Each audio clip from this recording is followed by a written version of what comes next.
به من یک نفر رو نشون بده که این شیرینی ها خوش نداشته باشه. 3 تا تخم مرغ سفیده و زردی جدا میکنیم. 30 گرم شکر به سفید تخم مرغ اضافه میکنیم. بعد از اون خط میکسر برقی 7-8 دقیقه میکس میکنیم اونا رو تا که این رقم صفر بشه.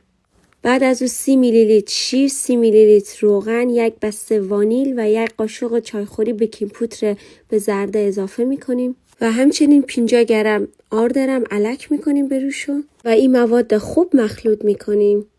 بعد از اون این مواد کم کم به سفید تخم مرغ اضافه میکنیم و خوب هم میزنیم. حواس شما باشه موقع هم زدن یک رقم هم بزنین که سفید تخم مرغ پوفی نشینه.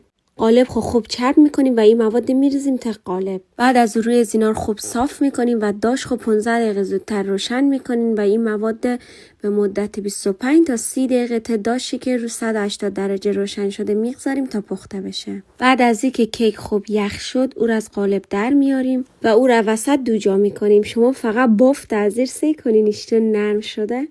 و به رو از کیک یکم آب میوه آناناس میریزم که همون خوشتم میکنه هم نرمتر. بعد از اون خامه‌ای که از قبل آماده کردم و به روی میزنم. آموزشی خامم به ته پیج من هسته. نصف دیگه کیکرم به روی میگذارم و روی زیرم خوب خامه میکشم.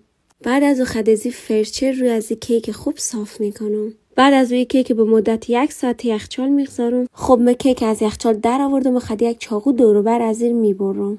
بعد از این شیرینی رو به هر اندازه‌ای که خوش داشتین میتونین ببرین. بعد از این شیرینی ها رو داخل از این کپسولا میذارم که فکر میکنم خیلی شیک در دیده میشه. برای تزیینم رو از اینا شکلات رنده کردم و یک هم سس شکلات ریختم. و شیرینی ها ما آماده سی کنین دیگه.